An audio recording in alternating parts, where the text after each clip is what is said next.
I have something to tell you. What is it? I got a job offer from New York City, and I think I'm gonna take it.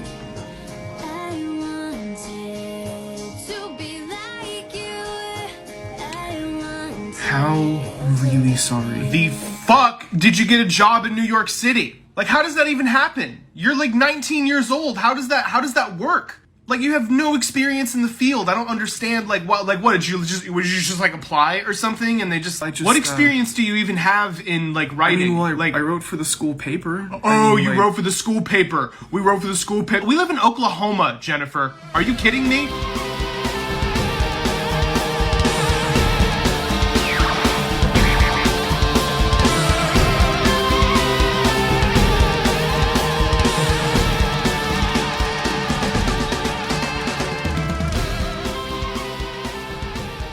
Hey, fun fans, it's We Enjoy, back from a small break. Eric was away for his, birthday celebratory business down in Orlando. He is now back.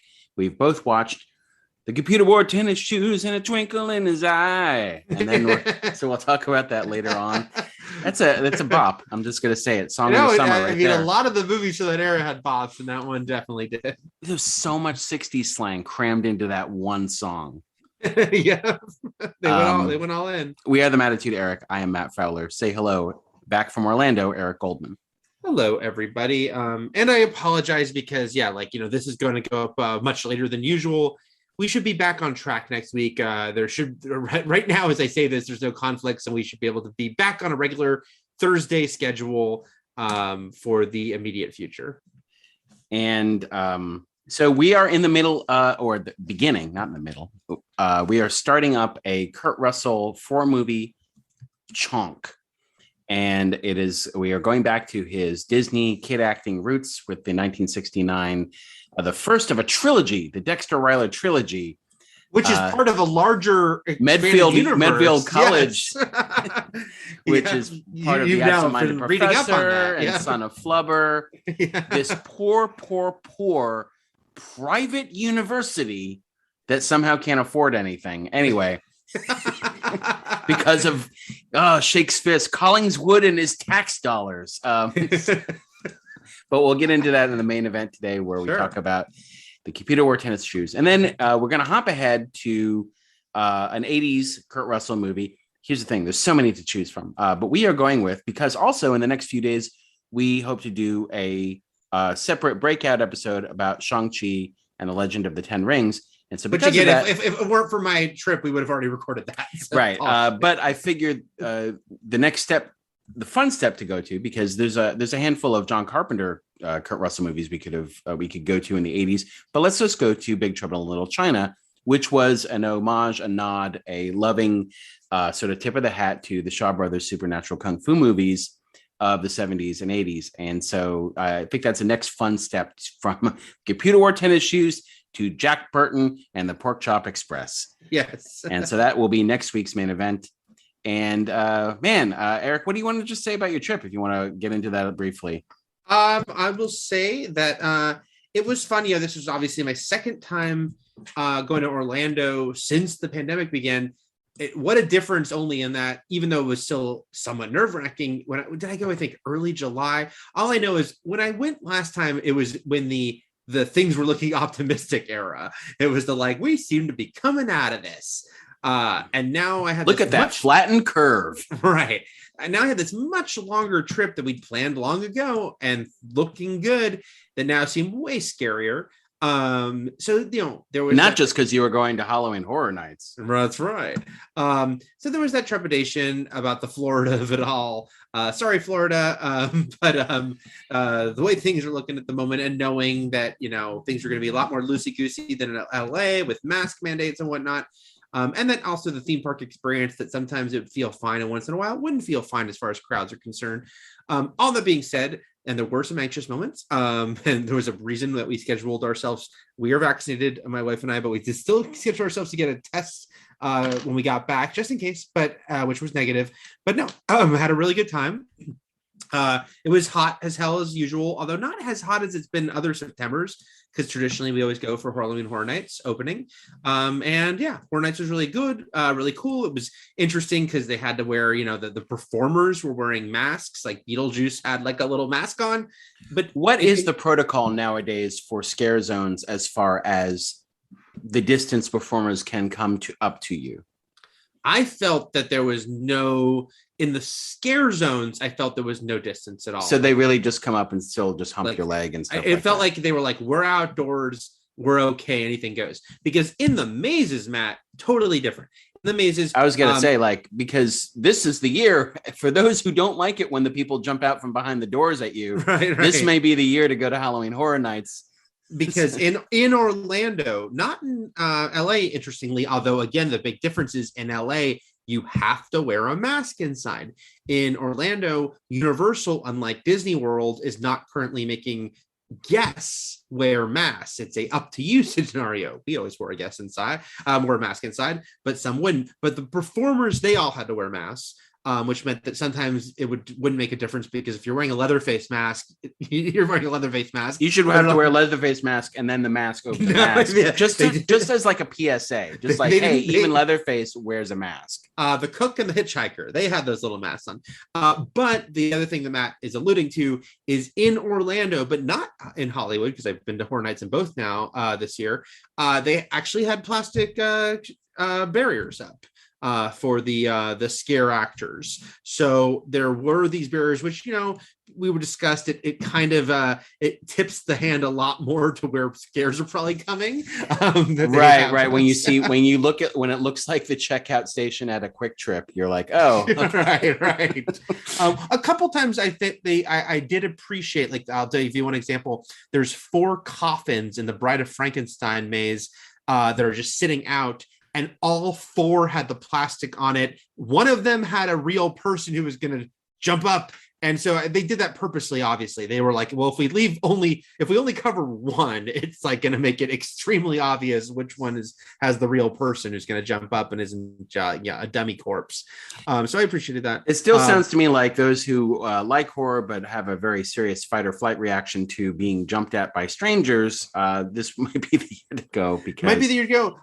There's weird exceptions. Like once in a while, there wouldn't be a barrier and someone would still reach out at you. So I don't know how they decided that. But I also say, Matt, that it's like, it speaks to the fact that this has been going on so long, like the pandemic, and masks and everything. Most of us, I say us, because we were in a group of like 12 of press that were like in doing the RIP tour together opening night. We all kind of talked about how we adjusted very quickly visually to them all wearing masks. It's just like, yeah, it's 2021. People wear masks. So is Beetlejuice. So is the Bride of Frankenstein. That's just how it goes. But I had a very fun time. Oh, and I want to give a shout out, as the kids say 20 years ago. I want to say hello to Joe and Alexis. Very, very nice people who ran up to me in Epcot to mention that they were fans of this podcast. I was going to say they better listen to the podcast. Or you're just screaming into the void. No, Joe and Alexis helped me find my mouse ears. Joe and Alexis, very nice. Came up to me, Matt, in Epcot, and said they're big fans of the show. They said they had been listening to it on the drive, I believe, from North Carolina to Orlando. I hope I got it right that they're from North Carolina. But yeah, they were great, super nice. And thank you for your listening and for your kind words. Did I ever tell you my South Carolina set visit story? Probably. I think we have time. Okay. I had to go to a very podunk shitville town in South Carolina where they were filming Outcast. You know the story, but yeah, tell it for the cast. But this was it just so happened. So I had to fly into North Carolina because that's the closest airport, cross the border into South Carolina.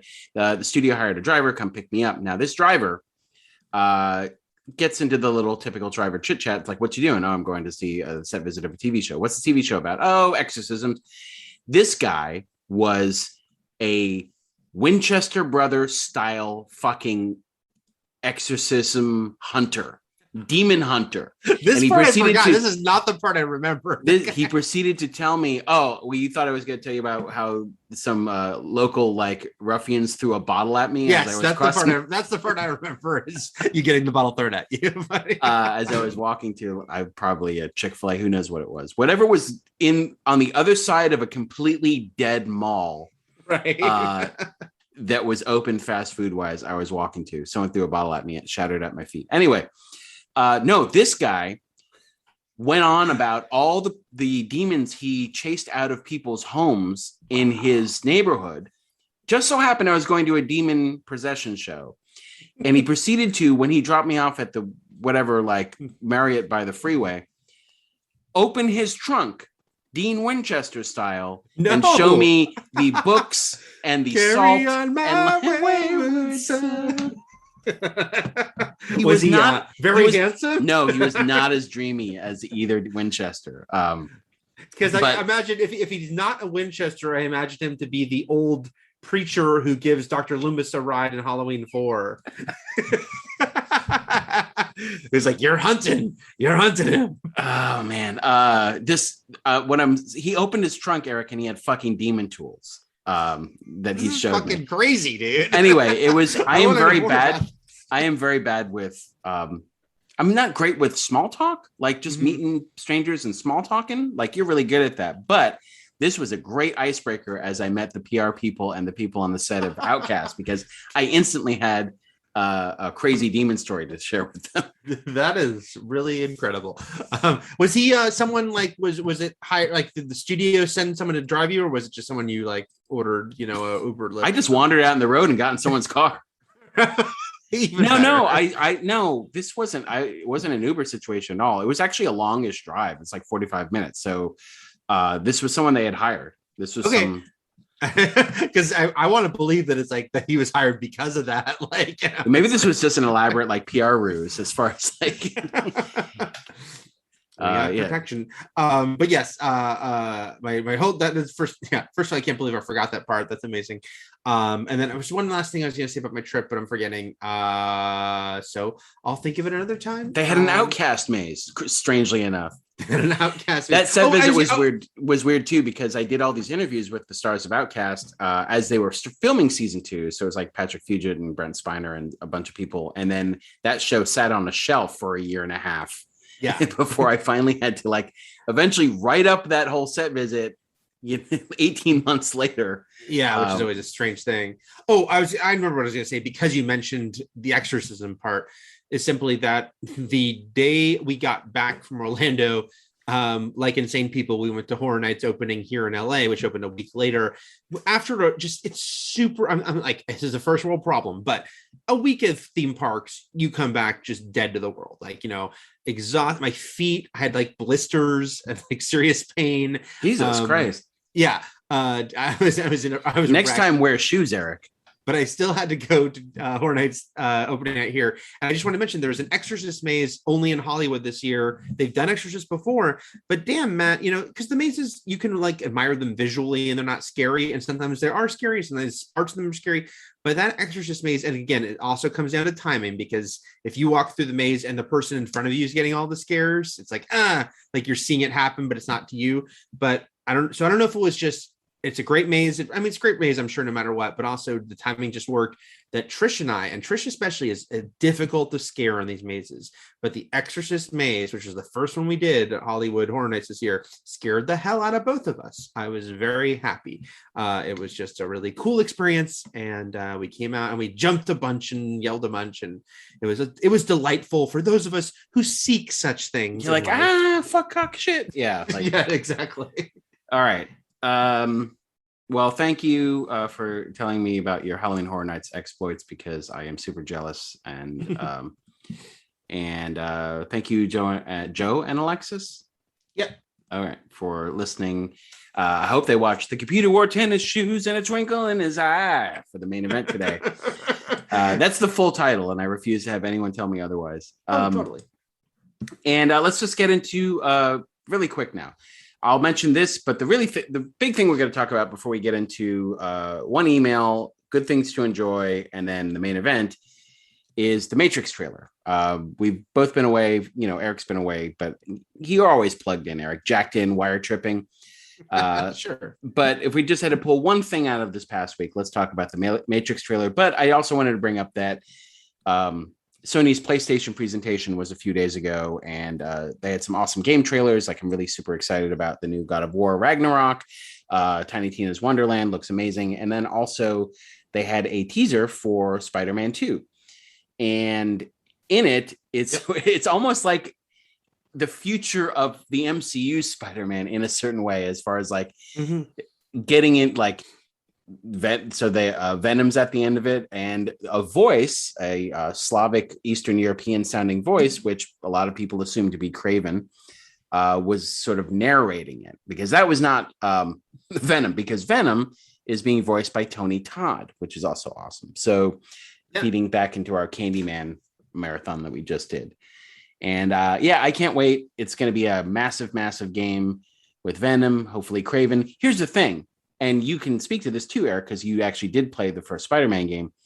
They can cram 12 more villains into this game. Like, you saw how many things they've shoved into the first game. Like, it's such a huge game, it doesn't even feel bloated either. So, absolutely.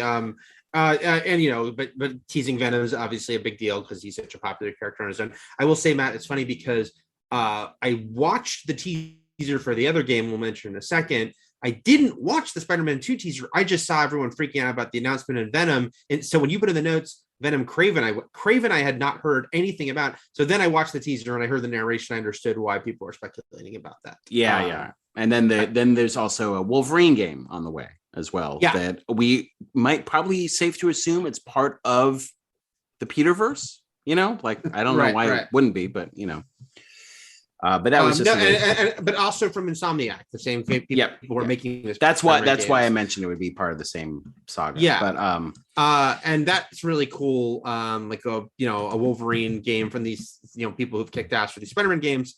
I also really like that the teaser had him in the cowboy hat, which is a very comic book thing that's never made it into the movies.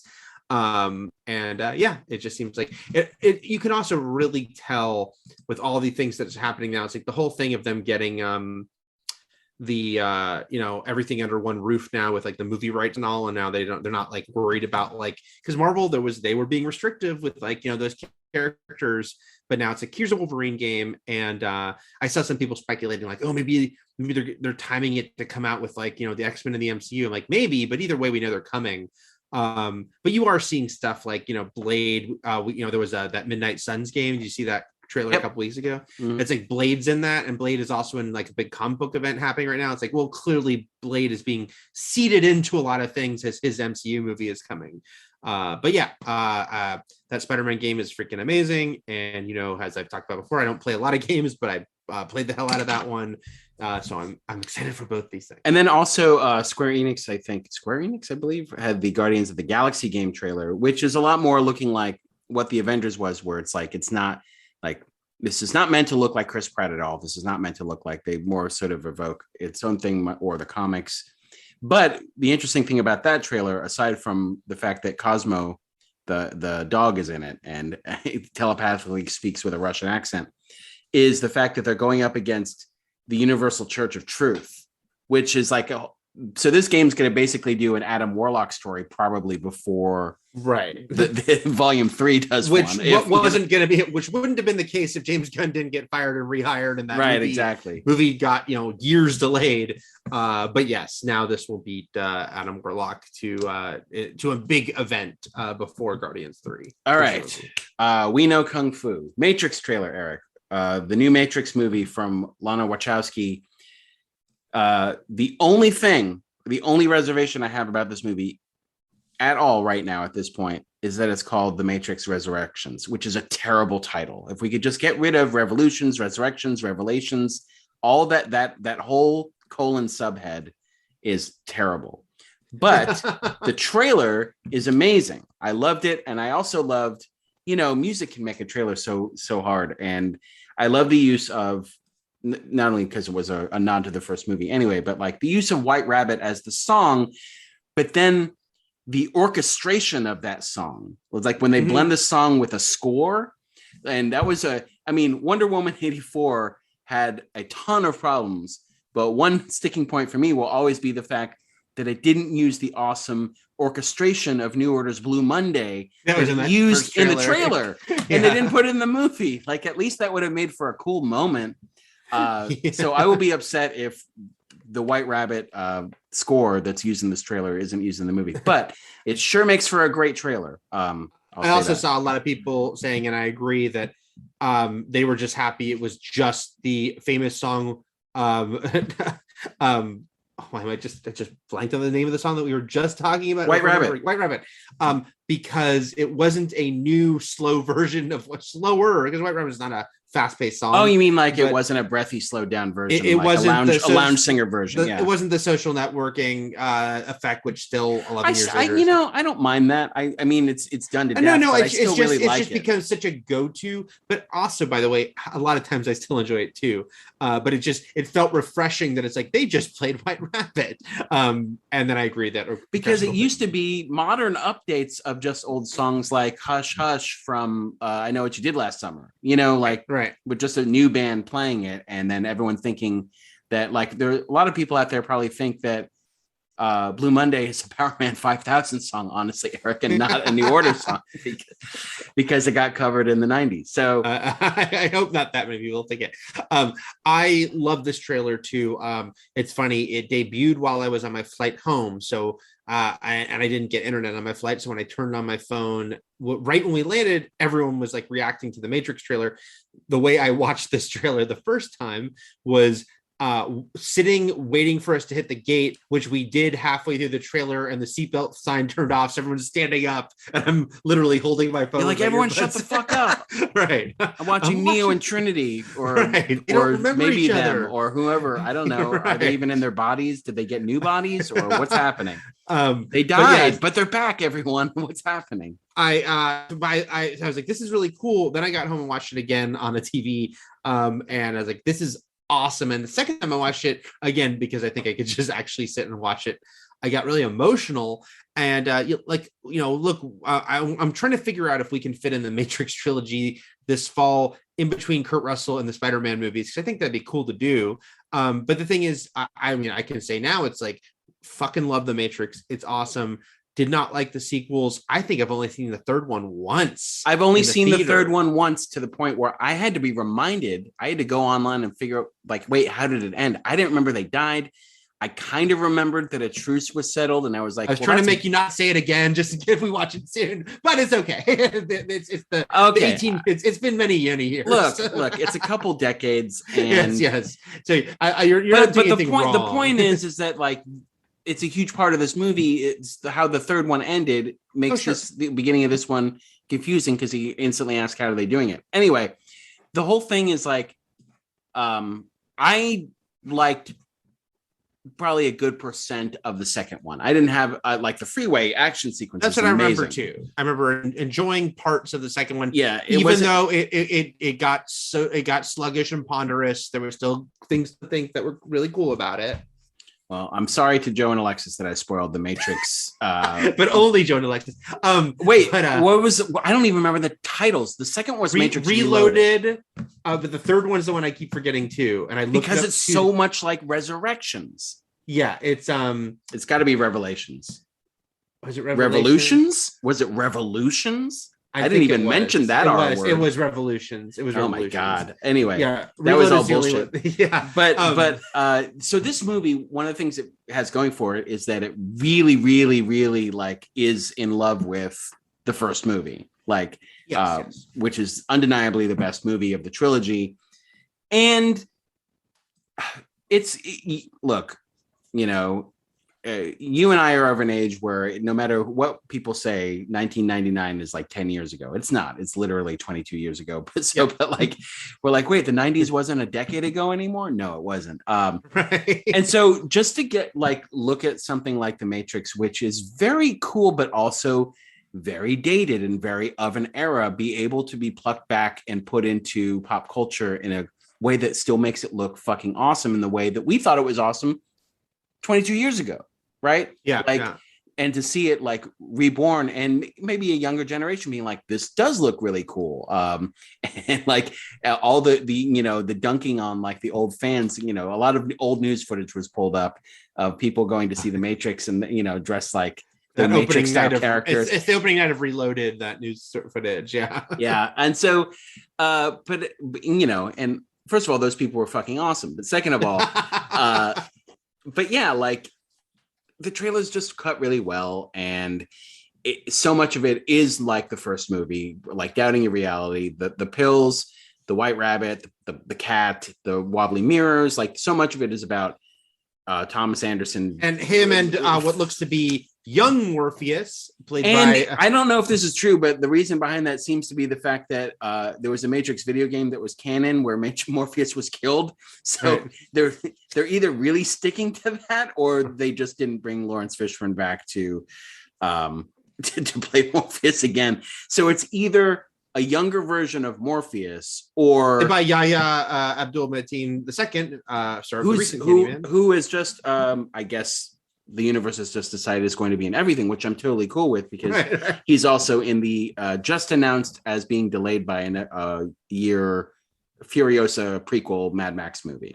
And he's returning in Aquaman 2, which is filming right now. So yeah, but the movie's got so Keanu Reeves and Carrie Ann Moss are back. It's also got Jessica Henwick. She's got the blue hair in the trailer. I don't know if there's a motif between the red and blue pills and like her blue hair and Morpheus's red outfits or something like that. Like there's this battle between red and blue. It's got Jonathan Groff, who people would know from Hamilton, but also Mindhunter, which I am still and probably will forever be upset it's just never going to get a season 3 because David Fincher decided he didn't want to do it anymore. He just went, what are you gonna do? I'm David Fincher. Surprised to see Neil Patrick Harris in it. I don't think I knew he was in that. Oh, you didn't? Okay, yeah. But also, and apparently Christina Ricci's supposed to be in this too. Was she in the trailer at all? Not that I know of. Okay. And Jada Pinkett's coming back, who was in the sequels. That's cool. And then also Priyanka Chopra's in it, but also have Keanu and Christina Ricci been in a movie together? Not that I can think of. I can't either. Okay. But yeah, I don't necessarily know what the plot is of it except that he's in a new Matrix. Like he's in a new fake world. And then Groff's character at the end, whether Groff is an agent or an architect or whoever, mentions the Matrix. And I think someone who was breaking down shot by shot of the trailer saw that some of the characters in the movie were watching the Matrix, like the first movie. Mm-hmm. I don't know what was happening. I don't know if they were watching the movie or if they were watching memories from Neo's brain or something like that. But right. It's all very meta. There's probably something very meta. No, it's a really cool trailer. I've watched it several times and had White Rabbit stuck in my head all week. And especially because, the thing with the Matrix came out, it's a sensation. It's a game changer. People love it. And then there's super hype over the sequels, which, were filmed back to back, released 6 months apart, a rare Back to the Future move. But then they're very disappointing. And, I think people defended the second one more, the third one. The third one especially, yeah. Yeah. And at the time I remember feeling kind of bad because for several years I feel that the sequels hurt people's love of the first movie because it kind of been this like sour, not they now thought the first movie was bad. It's just that like the love of it had subsided a bit because the sequels have been disappointing. Now that changed a few years later. I remember even personally, I went to see a screening of Matrix I watched many times, but I hadn't seen it in a long time, about 8-9 years ago. Local ArcLight showed it and Trish had never seen it and went to see it. And it totally, I was like, oh my God, yeah, this is great. And she dug it. And I was like, yeah, this is great. And people have like kind of come back around to it. I understand, by the way, there are people that are going to defend the sequels or say they love them.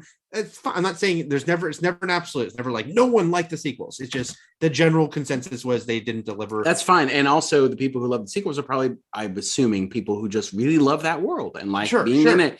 And, I defend Return of the King's 17 endings because I love that world. Obviously, I don't need people on my side for that. It won all the Oscars that year. But right.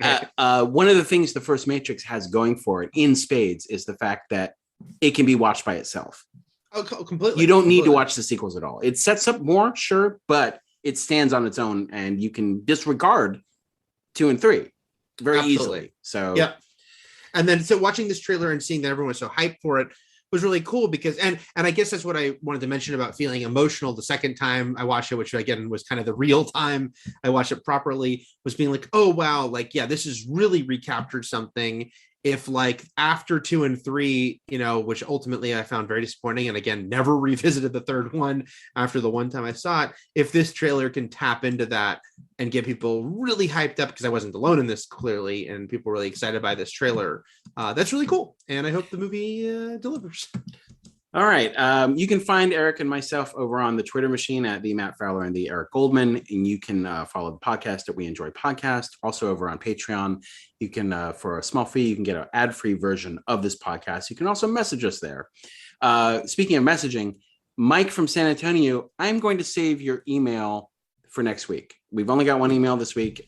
He's talks a little bit about some 90s Kurt Russell movies. So that'll actually feed more into the conversation next week. He also has a conversation. He also has a question about Alamo Drafthouse, so we can get into that next time around. Man, White Rabbit is a great song, but you know what? It's not, Eric. The computer wore tennis shoes and a twinkle in his eye. I need to look up who sang that song because it's good shit. Okay, let's get into our good things to enjoy. Before we do that, very briefly, where can we watch Big Trouble in Little China for next week? Stars is the only place streaming it as part of a streaming package. So if you don't have Stars, you can buy or rent it pretty much anywhere. All right, Big Trouble in Little China. That's a great song too. Another great theme song. Okay, let's do good things to enjoy. I am picking this week another TV show, which the only thing that irks me about TV shows, and obviously we can pick movies, TV shows, we can pick albums too. We haven't done that yet, but our books. We can pick a book, Eric, especially a book that's been turned into a movie or a TV show. But I can't add TV shows to Letterboxd. So Letterboxd goes dry for a few weeks when Eric and I just recommend television shows. But this series is heading into its third season, which premieres next Friday, next week, which is Netflix's Sex Education. Have you watched it, Eric? I have not watched it. Sex Education is great.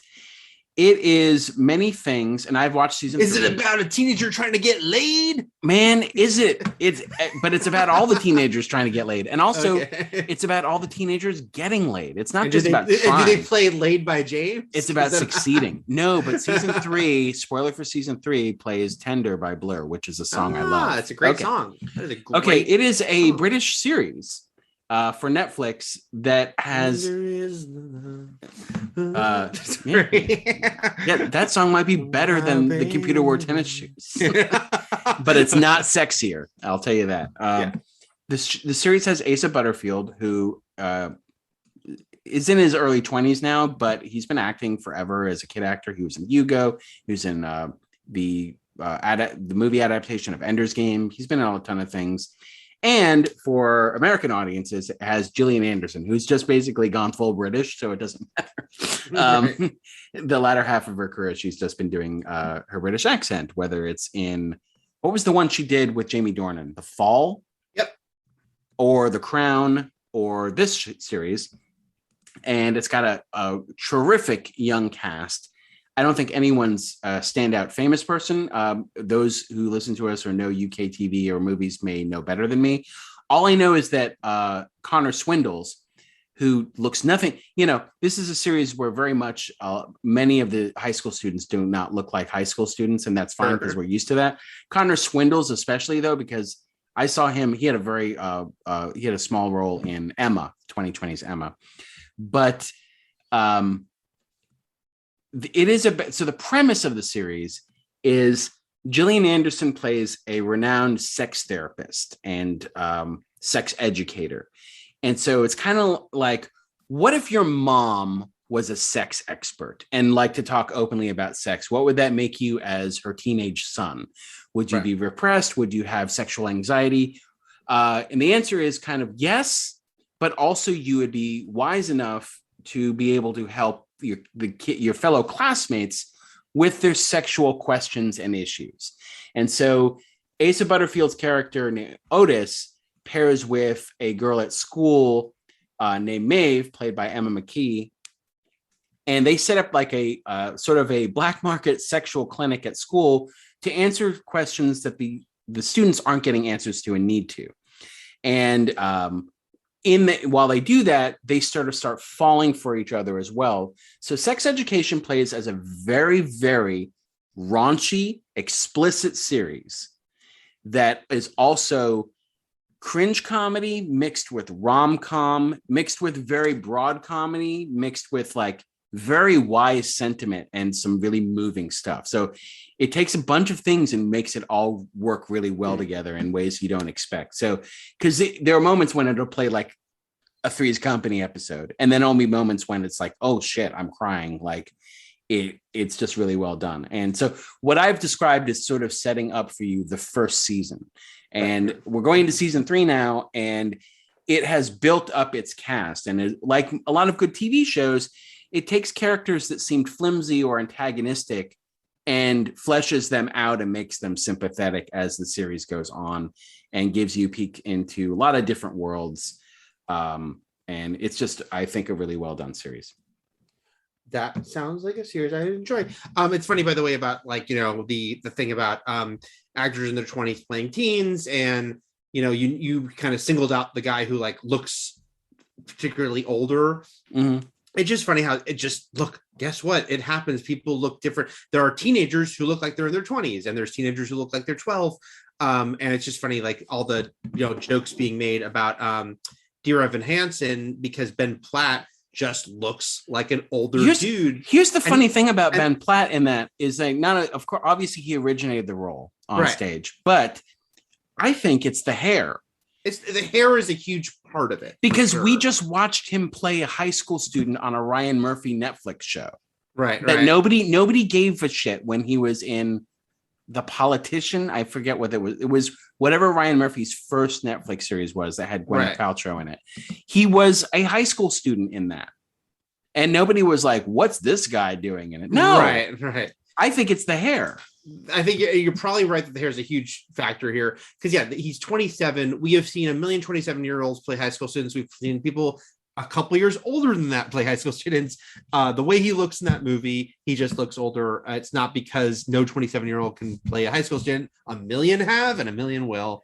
I will tell you a huge reason why, like, the people, the teenagers on the series range from early 20s to late 20s, sure. But it's also because you see them nude, Eric. So it's like they can't be teenagers literally for that reason. Like they have to be older. They have to be full-grown adults so you can see their butt. Like you just have to. And then you know, some famous faces pop in for like cameos in future seasons, like what's his name, James Purefoy or Jason Isaacs, and you know, so fun stuff. Okay, your turn. I'm actually gonna make a shift from what I put on the doc here, just to oh no, mix it up, mix it up to give you something that you can't put on our Letterboxd box list, and just to do a book, which Jesus is that, Christ, Eric. Even though I read this about a month ago, but I'm like, screw it. All right, do a book. Which is just the Once Upon a Time in Hollywood, you know, novelization, which is, you know, kind of a wink that Quentin Tarantino wrote. Have you read this, Matt? I have not read it. Okay. I loved the movie. I saw people tweeting about it, but yeah. Yeah, I love the movie, and I was very curious about this book, which, you know, Tarantino in his sort of like, you know, meta way wanted to kind of do like those like, you know, paperback tie-in books, that novelization books like we would have all the time growing up, which I have a ton of from the past. I have all my, like, I have Child's Play 2, and we've joked about the Friday 13th Part 2 story. I know we told that story, so won't tell again. But anyway, this is meant to evoke that. But it's interesting because Tarantino, right from the start, I'm like, oh, because like, I'll tell you, Matt, it's like, I think the opening scene of the book is like the scene where DiCaprio's character meets with Pacino's character, but it's not in Musso and Frank's. It's in a different setting. And I'm like, oh, well, this almost works on a meta level because a lot of novelizations are based off early drafts of scripts, which is why dialogue is different or scenarios are different. Or I remember the Nightmare on Elm Street 3 novelization had a bunch of different things because it was based off of the Wes Craven script before Darabont and Chuck Russell rewrote it. So it kind of feels like that.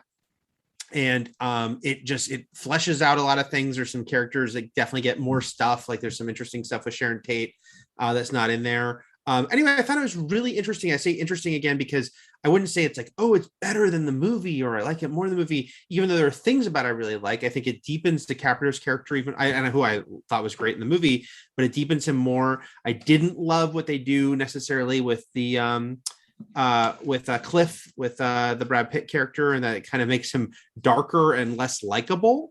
And in some interesting ways that I feel like, oh, I wonder if this was going to be in the script and then he just decided to soften it, or Brad Pitt didn't want to do some of these things. Who knows?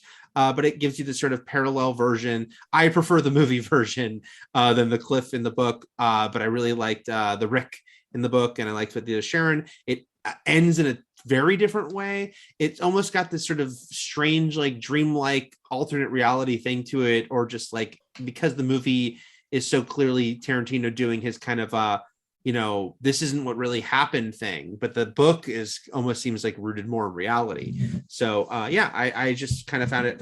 It's funny too. It's not really well written, and I think Tarantino is a great screenwriter, and like I said, I love the movie, but it has his first book. It's kind of clunky, and again, I couldn't tell if maybe that was purposeful or not. Like maybe is he doing like a clunky, like poorly written novelization, or is it just that he hasn't done a book before? But I did like story-wise, I just found it sort of fascinating to see this different path you could take with it.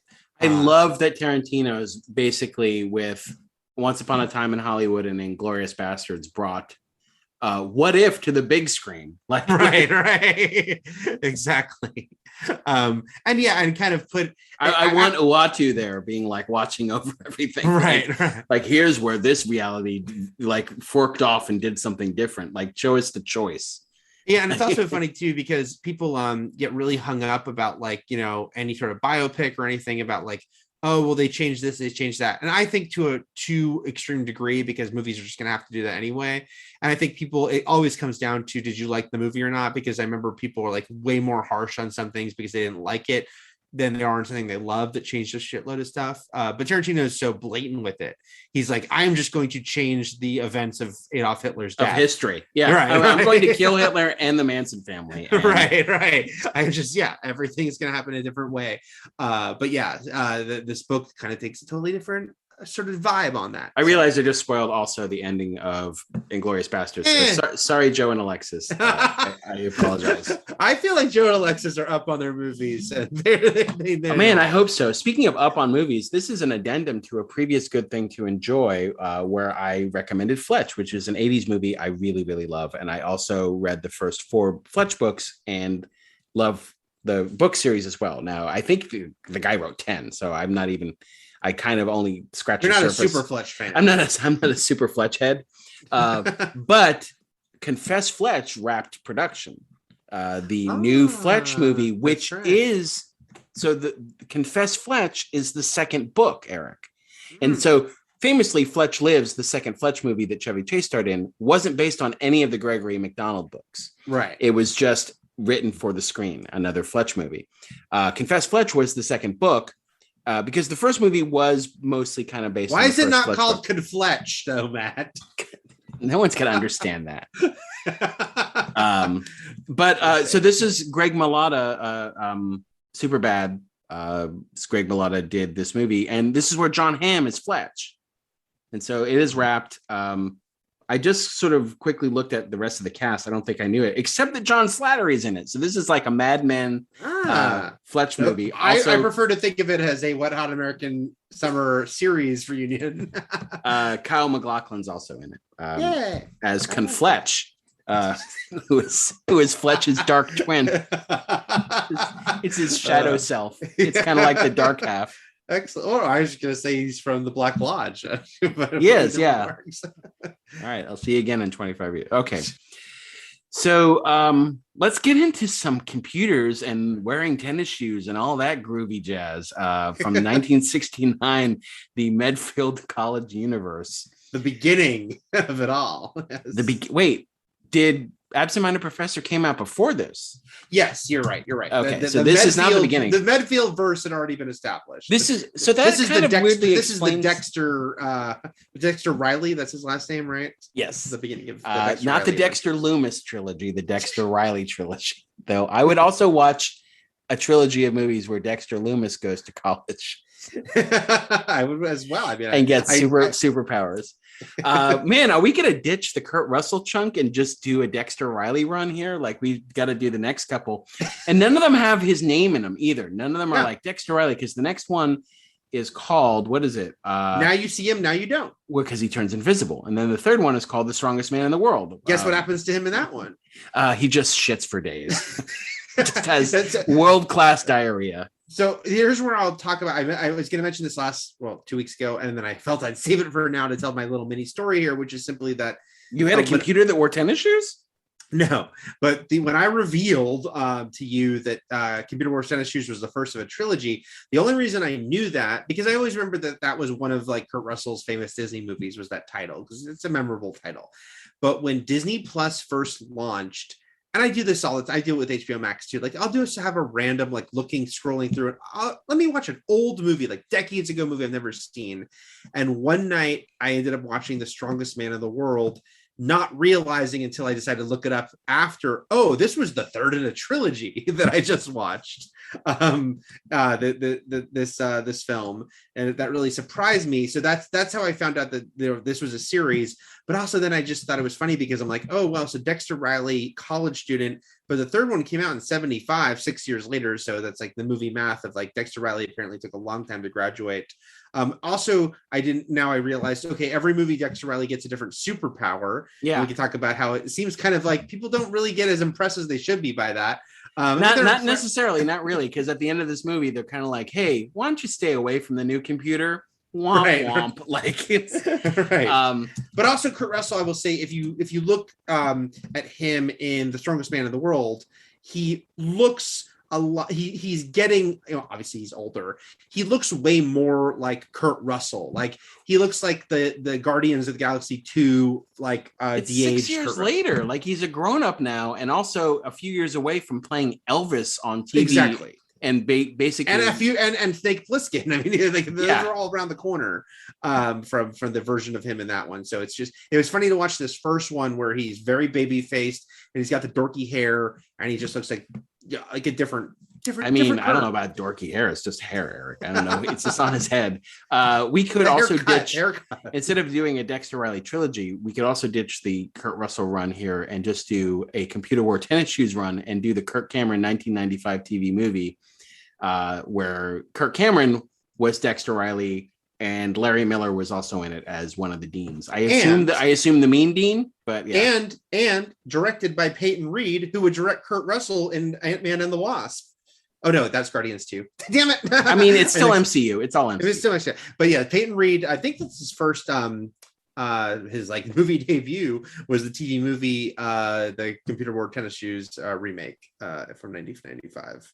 I wonder how Kirk Cameron was to work with for Peyton Reed. He was probably just real easygoing. He didn't have a problem with anything. All right.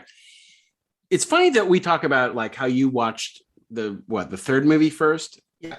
Because this movie sort of weirdly opens as if we're supposed to know all these people.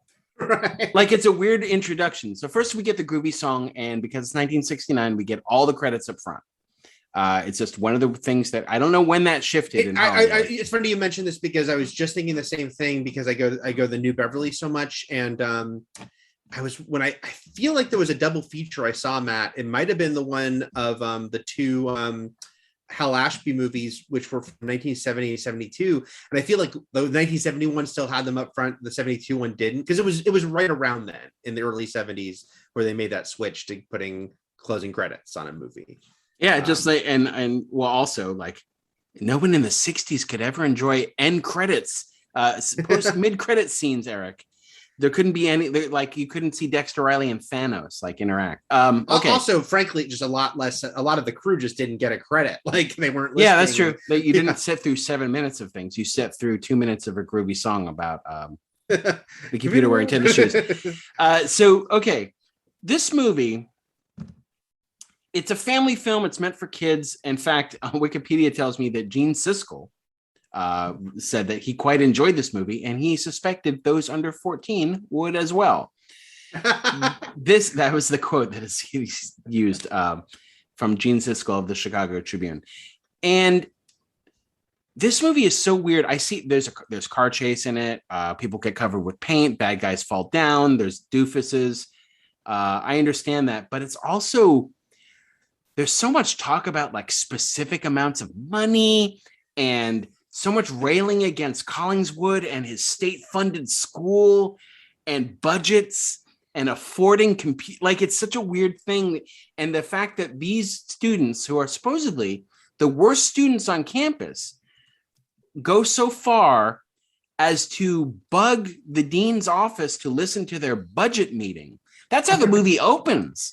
Yeah, the movie opens with and gathered quite a crowd to listen. I know the movie opens with these quote unquote ne'er-do-wells, really invested in how the school dispenses its money. Yeah, the finances of their school. But also while not introducing us to anyone until basically someone talks to another dude and says their name. Right. Like, hey, Dex.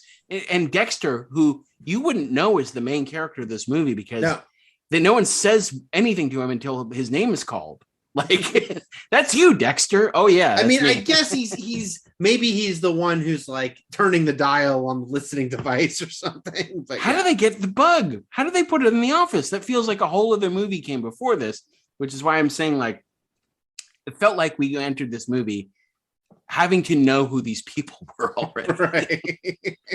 Well, there's some prequel comic books you can read. Oh, good. Did Tarantino do a novelization about yes, it? he did. And it really deepens these characters. Good. Okay. And so we get the mean dean. We get Joe Flynn from McHale's Navy and a ton of stuff. All these people worked in a ton of stuff back then. Yeah, they're all super familiar. I mean, William Schallert, who plays the kindly Professor Quigley, is also one of those guys. Like, it's just, apparently he's at this college. He's their only teacher too, and they go to him for all of their classes and all of their learning. And in a weird twist of fate, it's the private school that somehow stone broke. And like it's so weird because it's like, instantly we're drawn into this thing where the school needs money, and specifically Cesar Romero's AJ Arno, he donates $20,000 a year. They bring it up a lot. Yes. It's like, but you want me to donate a computer and the $20,000? What if I don't donate the $20,000? Specific amounts of money are mentioned so much. And then at the end, they have a chance to win $100,000. And yeah, because everyone there is supposedly all these kids who are gathered around the table listening to the bugged office. They're paying a shit ton of tuition to go there, right? Like it's a private university. Yeah.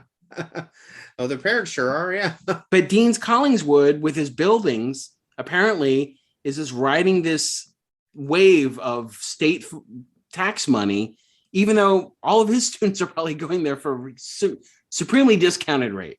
It makes no sense to me. But anyway, Cesar Romero, who has been also in a ton of things, but is probably most well known in the nerdverse as the Joker on the 60s Batman TV show, is AJ Arno.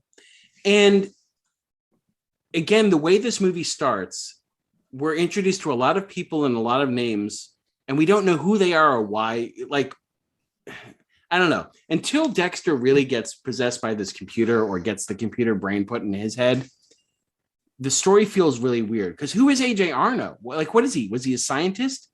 I don't know what he is, because Dexter said like he was a custodian at this dude's laboratory. Right. Like, that was his previous job. But this guy is like a crook. All he is a crook that just has like gambling rings. I know I'm mentioning, I know he was the Joker, but he has like a Batcave type secret door like entrance thing after we meet him. And he's like a full, like, puts up a kindly front while nefarious behind the scenes type. By the way, because I'd only seen Cesar Romero as the Joker, I was like, oh wow, look, he's like he's much bigger and more menacing here. acting. It's amazing, Matt. He's totally different. He's not going hoo hoo hoo and cackling Right. everywhere. And he's not surfing in a purple suit. Okay. Here's a question, Eric. Mhm. What is the computer doing for this AJ Arno character? Who is it running his gambling operation? Is it at first I thought it was like the machine from Person of Interest. I thought it was predicting things because it does that too. Like it predicts horse race winners, right? Right. But I mean, also it's like giving the odds or something for his separate little illegal outfits. Yeah, it's all murky. Like, of course, it's going to be innately amusing that this movie was made before personal computers. And so, you know, the whole beginning of the movie being like, should we get a computer for the entire university? And that's a luxury we can't afford. Like, you know, that's going to Yeah. So we're getting a peek. This is the oldest movie we've done on the podcast. And we're getting a peek into what people in 1969 in a Disney made family movie, what their idea of what a computer was and what it could do, like also predictive, like what they thought it could do in the future. Very World's Fair, where it's like, we know that computers took up whole rooms back then. Like we get that. It's still amusing to watch them having to load this computer in cabinet by cabinet, following instructions about how to assemble and connect all of the different giant, like 2001 monoliths in that room so that they make up one computer. But then like what the professor is saying, like one day it can, you know, it can painstakingly open the window and the door of your house. And then call the grocer with a really creepy message for a very 1969 grocery order of bacon and milk. I'm ordering bacon and milk right now, man. 4 quarts of milk. Using my smartphone. 2 dozen eggs. Yeah. More bacon and milk. It predicted Amazon Fresh, basically. So I think that but also it's almost like the way like we watch Hackers now. It's like, what was early 90s take on what the internet would be? Right. Like, so it's not unlike that. But I don't know what the computer was doing for AJ Arno, but it couldn't have been that important because it was better for him to donate that computer than to give the $20,000 donation that he usually does on an annual basis. That was more appealing to him. He was kind of like, you mean I could just do this instead? But it seems to me like he was losing his horse race predictor. Why would he do that? Why would he not just go try to figure out the madness of AJ Arno? He's crazier than the Joker himself. Yeah, Joker's Joker. He's truly mad. And by the way, he is the villain in the whole trilogy, Aaron. He's in the third one. Oh God, I hope he's in the second one too. And I think he's like sadistic. He just starts doing a horrific thing. Because I'm wondering, like, if they took him away, like in the second one, it was like they took away like it's Mauser in the second one. And like, wait a minute, this isn't working. That's such a specific reference. I love. Let's not explain it. Okay. If you know what Matt meant by it's Mauser, please write to us at weenjoypodcasts@gmail.com. Okay, so we go to his secret lair underground, which is very Batman and Joker-esque, and he's got like bags of money. It seems like he could literally pick up a bag and say, here's your $20,000 for the school. Instead, he gives them his giant precious computer that he clearly doesn't need to run his operations anymore. So that was just weird. Then also weird is the fact that these are like, all of these students really seem to care about their college and their classes. These are the students that the dean wants to get rid of, but they're good dudes. Like they're all great students who pay attention and want to do better. And also are just kind of like, yeah, they want to get rid of us. I guess I suck. Like it's kind of taking life in stride. And Dexter's like, hey, Professor Quigley, I will drive 70 miles to pick up this part from an electronics store. Like this is what he's going to do. He's going to take his entire day to go to an electronics depot and get some board that the computer needs, and then come back and then look, we still do this to this day. We can't make fun of 1969 for being like an electric shock makes the computer go into his brain. Like that stuff still happens. Yeah, it's still in 2021. It's still basic origin shit. Yeah, like literally, Twilight Zone Tower of Terror is like lightning struck the building and they went into a different dimension. So Right. electricity solves so much. But yeah, it just kind of makes him a super genius. And I guess because it's not only that he gets in his head what was on the computer, but it gives his mind the capacity to, I guess, super learn, right? Like that's the weird thing where it's like he could just speed read through encyclopedias and retain the knowledge. He can also, his mind is now just like a super fast human calculator and he could do math. He could, but also languages, stuff like that, where they didn't make Kurt Russell have to memorize any lines in foreign languages. It's all just sort of told to us, narrated to us by news crews. Right.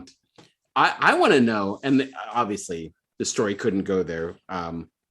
But like if this dude existed in real life in 69, he would have been weaponized during the Cold War. He would have been stolen away by the CIA. He would not have been allowed to just have a very public, I think they said like 15-week like Press cross country tour of like Yeah. of instant fame and celebrity. Well, that's what we're talking about, the sort of the mellow way it's all treated with, which is like, this is crazy. Like, he the test, which is almost in real time of the 4.5 minutes of him taking the test. But then it's like, once the school finds out, it was just really funny to me, the professors and, the deans. I just thought it was really funny when it's like, we go to the scene of him and his friends and no one's like, holy shit, like you've got a computer in your brain. It's more just like, don't be nervous about the tour, Dexter. Yeah, everything takes like, and I think they built this up. They prepped us for this, Eric. They prepped us for no one really caring about anything, by the fact that all of these students hear their names listed as people the dean specifically once kicked out of school, and they're like, "Oh, that Dean Higgins," like that. No one gives a shit. Like they don't care. Yeah,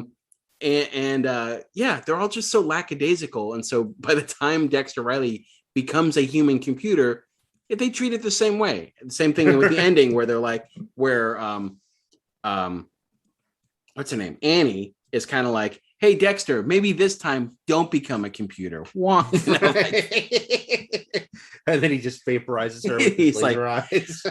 Also, I want to say this because there are some parallels to this movie and RoboCop, in the sense that like all the satire and the ultraviolence, first of all, all the ultraviolence. There's a show where a guy wants to buy it for $1. Right. A guy gets shot in the dick. Like it's just everything is laid out. We know what Verhoeven really was paying homage to with his dystopian classic. Right. No, but the fact that he becomes RoboCop, like just take it as this, like he becomes not Dexter for a while. He becomes a different Dexter, a colder Dexter, someone who doesn't care about his friends. You can say he also gets caught up in the wave of celebrity, but he also gets caught up in the wave of knowledge. It's like, I just want to do this. I want to go on this quiz show and do math. Right. A lot of clapping for math in this movie, by the way. A lot of clapping for quiz shows and math. And to the point where he disappears for a large part of the third I was going to act. mention that too. And that blonde dude whose name I didn't catch, Pete and Annie become the heroes of this movie. Pete and Annie are really like the I'd say like the second act. It's like, there's just like a large chunk after, especially Dexter gets like taken by AJ Arno, and then it's just like, it's the Pete and Annie show. Well, the problem is once Dexter becomes the human computer, he can't be the lead character anymore.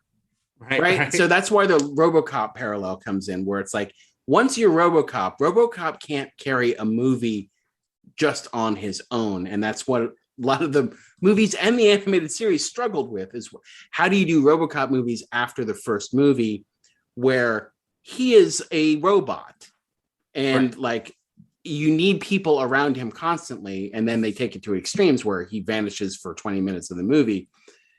Dexter does that here too. He's taken, we see him held captive for very brief moments, but so much of the third act are all of his friends coming up with this elaborate painting house scheme to bust him out.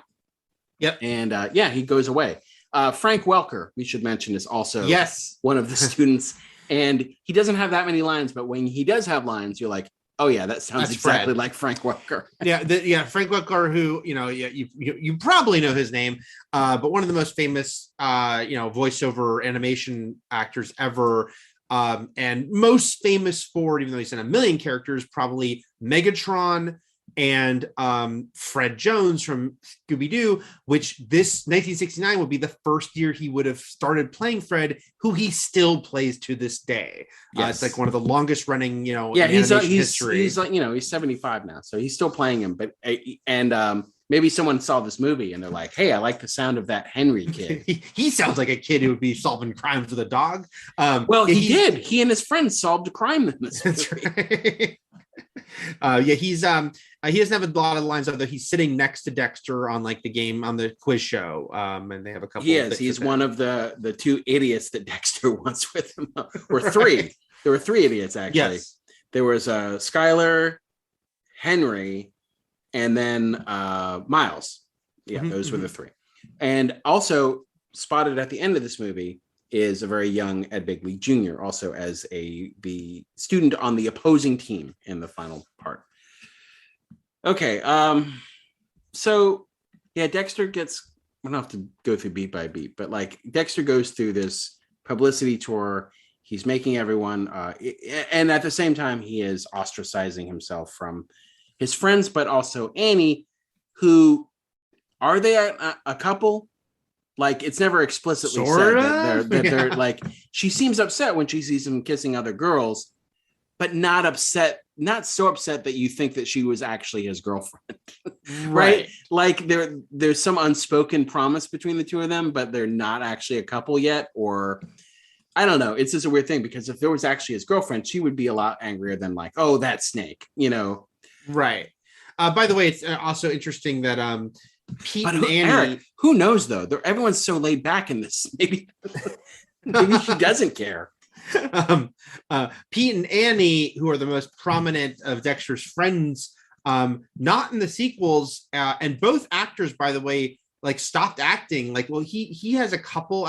His like last credit is 1971 Hawaii Five-0 credit, but this was her fourth and final thing. Welker's in the second one, though. I see. so Welker's amongst the people who came back, but not Pete and Annie. This was their maybe they ran off together. Yeah, actually, honestly, she's better off with Pete. Maybe their quest to save Dexter sparked something between them. I think so, and I like that story a lot more. And I think Pete and Annie, like, I think they work well as a team. They could put heists together. I think they probably took over AJ Arno's operations after he was imprisoned at the end of this movie. I think they now run an entire underground gambling ring all over Southern California. Okay. Wait, I don't even know where this movie takes place. I don't know where it takes place, but I 100% knew where it was filmed the second that opening with Dexter and the gang all sitting around listening to their bug device. I was like, holy shit, that is so very obviously the Disney lot in Burbank. Because it's so little changed, first of all, like decades later, it looks the same, but also like all they did to make it a college campus was throw up a couple like something hall, like a couple signs. But the Disney lot, if anyone's ever been to the Disney lot, you got a very good look at what it looks like in this movie as Medfield. Is that what it's called again? College. And I guess they filmed all three of them at that, and maybe some of the other Medfield verse movies were filmed at the Disney lot. All right. So Dexter gets kidnapped. Well, what happens is that he goes on first he gets arrested at one point. They go on quiz shows. Yeah. Like what he goes, because he starts hanging around with Arno, and Arno just starts using him like he used his old computer, like to predict horse races. Then he winds up at one of Arno's like illicit soirees, where he, it's like one of those Eyes Wide Shut sex parties where they have to say Fidelio to get in, and everyone's masked and fucking. Some of them are CG. Some of them are like blocked by CG people or planters. But then the deans collide there too, because they're both following, and that's where the Dean, what's his name? Dean Higgins and Dean Collingswood and his tax dollars. They all get arrested. but then, yeah, that's the thing is that's when Dexter makes his, he rediscovers his humanity again when he sees that it's his friends who are bailing him out of jail and not Arno. That's when he agrees he's going to do this quiz show for $100,000. And so the third act is a weird combination of his friends wanting to rescue Dexter from the clutches of AJ Arno, and then we're supposed to be like really invested in Medfield getting $100,000. Right. Like it's all set up from the beginning with that budget meeting. Like it would really, even though we hate the dean and we think he's distributing the funds in really bad ways, we really want the school to get the $100,000 because the students of Medfield deserve that $100,000. Even though this doesn't mean that he probably still doesn't want to get rid of every name that he mentioned in that first list. And so what gets him kidnapped? He starts saying Applejack over and over again, like some idiot on TV. Applejack, I guess we determined was the code name for Arno, like his evil. Man, there's a long sequence talking about Applejack. It's so long. The quiz scenes are so long. The math and it's weird because so when Pete figures out the Applejack thing and he tells one of the idiot guys, go to the police, I was sure the guy would screw it up, but no, he doesn't. He manages to. Well, let's not forget, it's one of the idiots who actually wins Medfield $100,000 at the end by answering right. Lebanon, Kansas. I think it's the same idiot I'm talking about, the not Welker idiot, but the skinny guy, Skyler. Napoleon Dynamite looking dude. Yeah. Good old Skyler. That was Skyler, who is Michael McGreevy, son of Emmy-winning television and film screenwriter John McGreevy. Let's see, what is he in? So he didn't act much after this either. He became a writer, though, that mentions here. Oh, let's see. He became a writer for the Fame TV series after doing a bunch of Disney movies at the time. No, see, he's in the trilogy. He makes it through all three of these things. Oh, good. At least Skyler's back. Right? The Dexter and Skyler Adventures, as it's called. Yeah, Pete and Annie can get fucked. Let's see.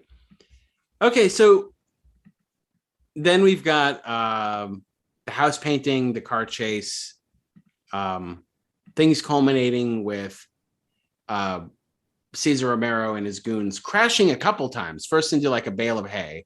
Although first of all, I want to admire their cool like 1969 blue dune buggy they chased them in. Also, the fact that they're like shooting at college kids, and then Arlo is like, "Well, we don't want to kill him. Go for the tires." But his henchmen apparently didn't get the memo at first, and we're trying to murder him. Well, remember later when they actually get to the TV studio and the henchman pulls the gun out, and he's like, "No, not here!" Like literally in front of hundreds of people. Later in my secret hideout. Later, kill him later. Well, the orders did come down that they were supposed to kill Dexter. Yeah, like, yeah. He off screen somewhere, Arno gave the kill code, right, and was like, he's a liability now. We have to get rid of him. And so his Pete and Annie's paint scheme couldn't have come at a better time. In the escape, Dexter bonks his head because they dropped the big giant like suspicious massive crate. I don't know what that is, but and so much time spent on him slowing down, like yes. like Hal in 2001. Like just like I think we get through like 4 or 5 questions where he right. Like each one he stutters more, he slows more, and it's like we get it, we understand what's happening.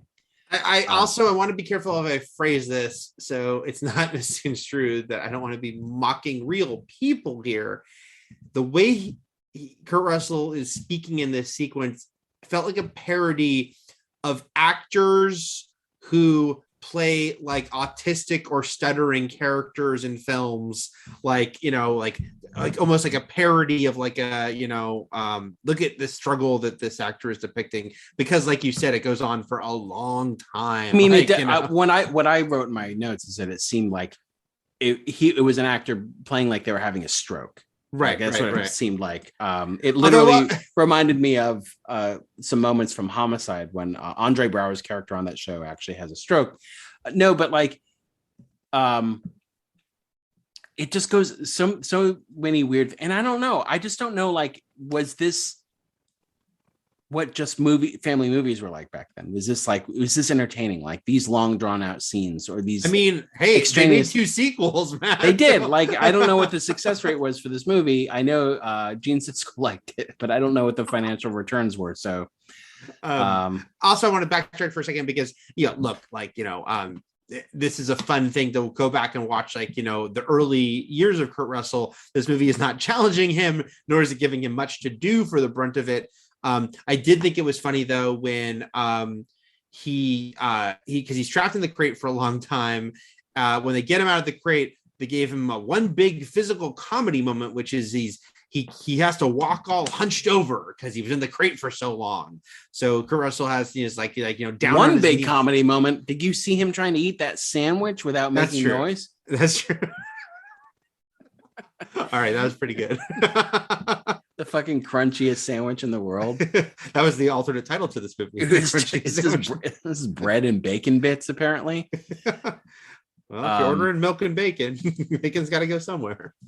So yeah, it's just 2 dozen eggs, bacon, 4 quarts of milk. I smell milk and bacon. Who sang Sex and Candy? Marcy Playground? That's right. No, you're right. Oh, is it? Okay. You're right. Because there were a couple bands that broke that year that had one hit wonder songs. There was like that. Who sang The Way? God, Fastball, Speedball, Fastball. Fastball, I believe. Yeah. Okay. Man, like, yeah, again, like I don't know. I'm not asking for like how financially successful this was because they made 2 sequels that probably did well, but like, what was the absolute utter fandom for this Dexter Riley character? Like, was it to Endgame levels? Like, can we put like Now You See Him, Now You Don't trailer and plug in the Endgame crowd response, opening night crowd response? Like when they see Riley's back. You hear there's a new fucking Dexter Riley movie, man. Like, yeah, like I can't wait. This time you can't see him. Speaking of like a hero that could probably vanish for large stretches of the movie, I am a little curious about Now You See Him, Now You Don't Know. Like, I feel like Kurt Russell's making these Dexter Riley movies while he's making 10 other things. So he has to vanish for a few weeks from production and they just take Dexter out and give the story to all of his classmates. They can all carry it. They were all potential spin-offs. So, well, you saw the third one, so you can speak to that. Well, by the way, you know how this all ends. I have no idea. I don't know what the final beat of is in the entire Dexter Riley saga. I don't know how it ends. Now I'm looking, by the way, adjusted because all I know is that he has to lift this 1,100-pound weight and win it for Crumply Crunch. So I'm reading the Wikipedia plot description of The Strongest Man in the World. Hold on, Eric, what's Crumbly Crunch? I don't know. Is it a cereal? Is it the name of his sandwich? There's all sorts of things it's possible. I'm trying to look. Oh yeah, there we go. Because this movie did not make what looks to me like a lot of money because it made like $5.5 million in 1969.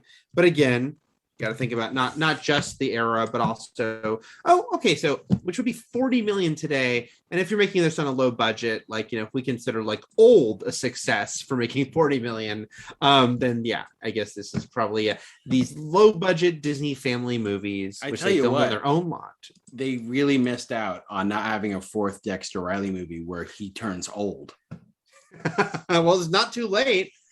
Dexter Riley goes to Old Beach. Because now Disney could do the full de-aging for the beginning and end.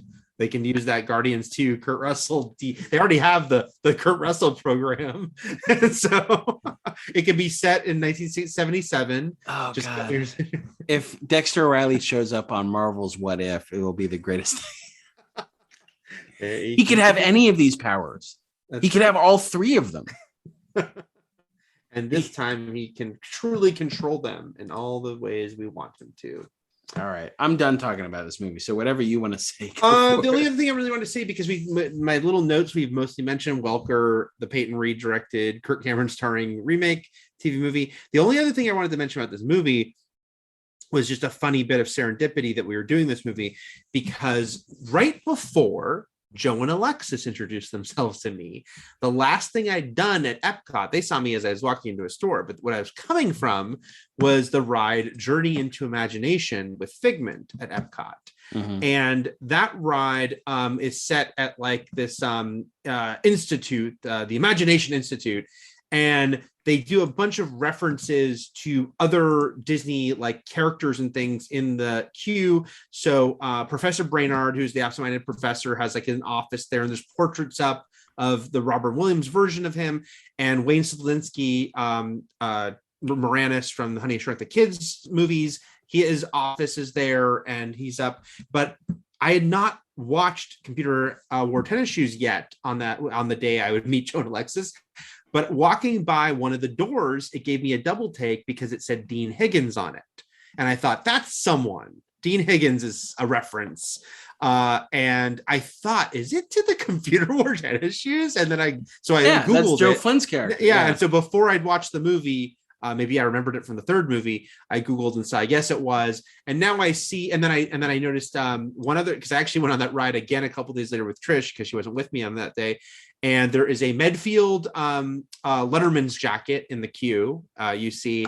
And reading about the ride on like the Disney Wiki page at Fandom, I see that Dexter Riley is one of several characters who is paged in the queue. Like they'll page Medfield characters and connected things. So that ride is connected to the Medfield and Dexter Riley verse. I am now going down this Dexter Riley rabbit hole, reading a little bit of the Now You See Him, Now You Don't plot. By the way, AJ Arno is back for that one as well. Oh, okay. He's like for full Lex Luthor, like. Yeah, and then maybe he shaves his head. And then Aziz Skylar's back. They recast Miles.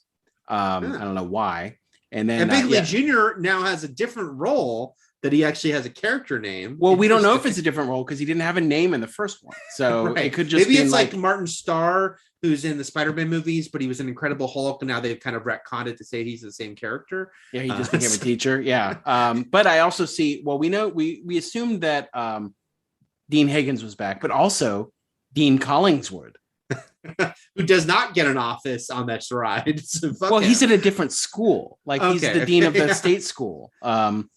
Eric. Well, no, because this ride is merging together at this institute. It's clearly the future for all these characters. What happened to Professor Quigley, though? He's not in the sequel. And by the way, their favorite. Well, I'll just say this. The first part of this first sentence is at Medfield College, science buff Dexter Riley and his friends. So he went from a student who was almost getting kicked out of school to being a science buff. And it changed him. The experience changed him. Well, again, you're not mentioning anything about the third movie, Eric. How has it changed him? I don't. All I remember is he gets strong in the third one, Matt. Give me a break. I know he gets strong from the third one by looking at the poster, Eric. Right. You watched the movie. He gets very strong. That's what I remember. You keep saying that. That's the premise. And the other thing I remember you're just telling me the log line of the movie. But also whatever the third one is, he goes on like TV shows for this amazing thing. And I'm trying to remember, did they ever mention he's already been on TV shows for another thing? He used to be the genius who had a computer brain. Right. Or is it just like is it literally like a series where they just like act like the other movies didn't happen? Because I don't think there are like explicit references. It's like the old Bond films again. It's just a new Dexter Riley adventure. Oh man. Colossus like rain. It's time for Dexter to return. That's all I'm saying. It's legacy sequels are in. Dexter is returning. Dexter New Blood starts next month, Eric, on Showtime. Oh, and it's not about Dexter Morgan. It's not. That's how they improve upon the ending of Dexter, is they make it about Dexter Riley. It's a big swerve of excitement. All right. Okay. So next week, Big Trouble in Little China, starring Kurt Russell, and which Kim is Cattrall. Now owned by Disney via the 20th Century Fox acquisition. That makes Gracie Law a Disney princess. That is how it works. That's what I've been told. Right. Okay, everyone. Thank you for going on this. This was a crazy main event, Eric. A crazy one. It sure was. I want to do more like these. Not like just like this, but you know. I mean, I don't know. Do computers wear other things? They can wear Are whatever there you other want. movies? Is there a movie where a computer wears a hat? Because that would I be bet funny there as is. well. All right. Everything is possible, but nothing is real. And Shakma. Shakma. Shakma!